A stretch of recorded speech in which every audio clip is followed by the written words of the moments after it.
आज हम बात कर रहे हैं बेल्ट ड्राइव वाले पोर्शन की।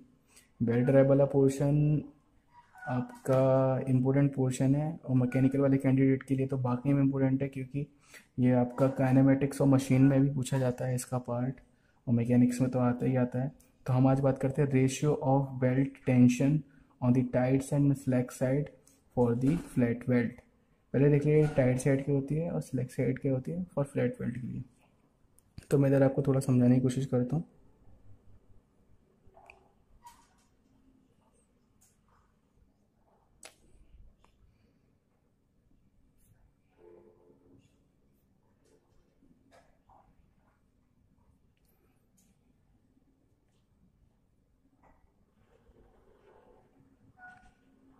ये मेरी एक ओपन बेल्ट ट्रैप को शो कर रहे हैं यहाँ पे। जिस भी पुली के ऊपर जो मेरी ये पुली लगी हुई है इसके ऊपर बेल्ट है, आपकी बेल्ट रैप की गई है इसके ऊपर। तो आपको मैं बता दूं कि जो ये बेल्ट ड्राइव है, इसके जो फर्स्ट पुली पे अगर मैं पावर दूंगा तो उसको मैं बोलता हूँ ड्राइवर पुली। क्या बोलूँगा इसको? ड्राइवर पुली। सेकंड पुली है जो रोटेट करेगी ड्राइवर पुली की वजह से, उसको बोलेंगे हम ड्रिवन पुली। ड्रिवन पुली। यहाँ पे क्या होता है कि अगर मैं इसको क्लॉकवाइज रोटेट करता हूँ तो ये भी वाली जो पुली है, जो सेकंड वाली मतलब ड्रिवन पुली है, वो भी मेरी कैसे रोटेट करेगी? ये क्लॉकवाइज है तो ये भी क्या करेगी? आपकी क्लॉकवाइज ही रोटेट होगी। और आपको पता है कि अगर मुझे इसको रोटेट करना है तो इस वाले पार्ट को क्या करना पड़ेगा? इसको टेंस करना पड़ेगा, खींचना पड़ेगा, जब जाके ये आगे की तरफ बढ़ेगा। तो जो ये नीचे वाला पार्ट होता है मोशन पे डिपेंड करता है, ये होता है मेरा टाइट साइड, और जो अपर पार्ट होता है उसको बोलता हूँ स्लैक साइड या फिर loose side.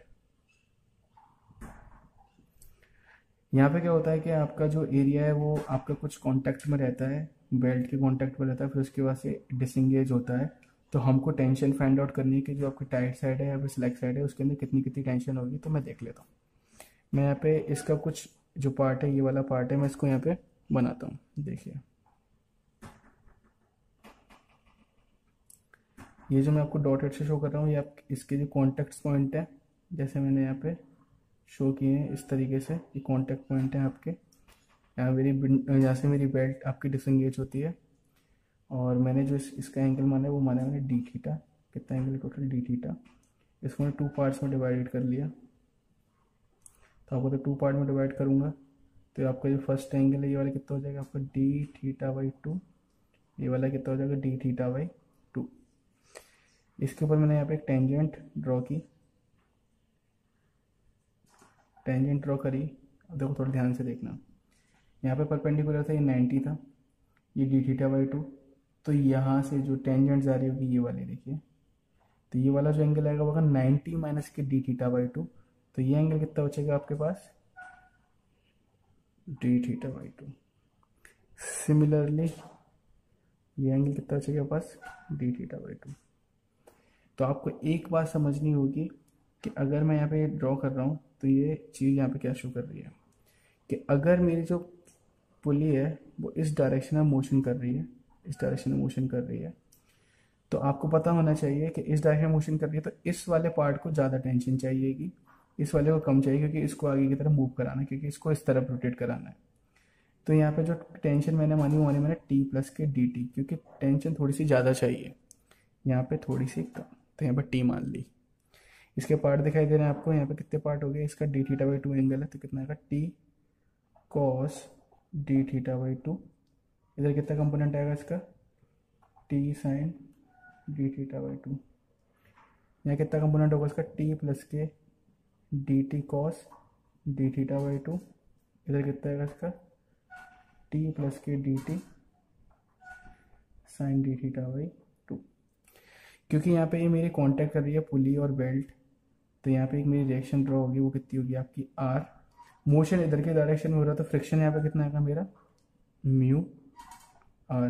Mu is a coefficient of friction, क्योंकि ये सारे फोर्सेस मेरे कॉनकरेंट फोर्सेस हैं, एक पॉइंट पे लगने वाले फोर्सेस को कॉनकरेंट फोर्सेस बोलते हैं। तो यहाँ पे जो मेरी इक्विलिब्रियम कंडीशंस होंगी वो क्या होंगी देख लेते हैं। सबसे पहले summation F x is equal zero. Summation F x is equal zero. एक फोर्स इधर जा रहा है, दो फोर्स इधर जा रहे हैं, तो लिख लेता हूँ टी प्लस के d T cos d theta by two, opposite direction वाले की माइनस के T cos d theta by two minus के म्यू आर इज इक्वल 0। तो मैं इसको ओपन कर लूँ, T cos d theta by two plus के d T cos d theta by two minus के T cos d theta by two is equal mu R. ये वाला पार्ट कैंसिल आउट हो रहा है। देखिए मेरे पास d T cos d theta by two और म्यू आर बच रहा है। Here d cos d theta is very very small, here cos d theta is very very small. तो आई एम इक्वेट वैल्यू 1, इसके लिए क्या मैं इक्वेट कर सकता हूँ वैल्यू 1, क्योंकि कॉस थीटा की जो 0 की वैल्यू होती है वो 1 के बराबर होती है। तो यहाँ से निकल के आएगा d T is equal mu R, so R is equal d T by mu. Equation number 1 मैं लिख सकता हूँ, here cos d theta by two is equal 1।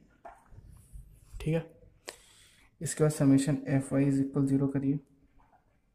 Summation F Y is equal 0, देखिए ये पॉजिटिव ये दोनों नेगेटिव, तो कितना आएगा आपका आर माइनस टी प्लस के d T sine d theta by two minus के T sine d theta by two is equal 0। इसके अंदर माइनस का मल्टीप्लाई करूँगा तो टी, तो देखिए क्या होगा, R is equal T sine d theta by two plus के d T sine d theta by two plus के T sine d theta by two. Here sine d theta by two is very very small, तो कि sign की जो value होती है 0 की value 0 होती है, तो मैं 0 तो इक्वेट नहीं कर सकता, तो उसको उसके एंगल के बराबर ही इक्वेट करना पड़ेगा, क्योंकि स्मॉल एंगल के बराबर ही उसकी वैल्यू मान ली मैंने। तो R is equal T into d theta by two plus के d T into d theta by two plus के T into d theta by two. ये कितना हो जाएगा, देखिए हाफ ऑफ पार्ट है, कितना हो जाएगा, R is equal T into d theta plus के d T into d theta by two. इस वाले पार्ट को नेगलेक्ट करना पड़ेगा, क्योंकि देखिए यहाँ पे डी टी का भी कंपोनेंट बहुत स्मॉल है, मैंने बताया यहाँ पे स्मॉल चेंज होता है डी टी का, और डी थीटा भी यहाँ पे बहुत स्मॉल है, तो इसको क्या करना पड़ेगा, यहाँ से रिमूव करना पड़ेगा, यहाँ से इसको क्या करना पड़ेगा, रिमूव करना पड़ेगा। तो आपके पास जो इक्वेशन बनेगी वो बनेगी आपकी R is equal T d theta. Equation number 2। इस इक्वेशन नंबर 2 में आपको इक्वेशन नंबर 1 से वैल्यू पुट करनी है, तो आपके पास इक्वेशन बनेगी D T over mu is equal T into d theta. तो क्या आएगा यहाँ से, देखिए D T by T is equal mu D theta. Taking both side integration क्या आएगा, d T by T is equal integration of mu D theta.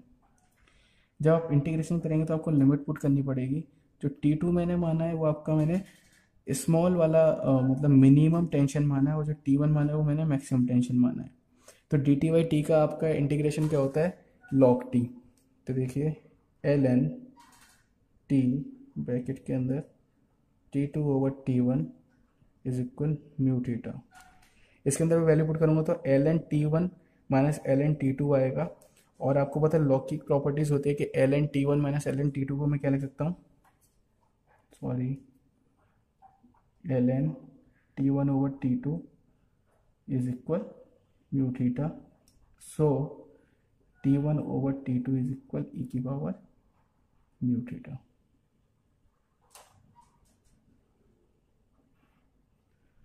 यहाँ ही आपका डेरिवेशन कंप्लीटेड हो जाता है।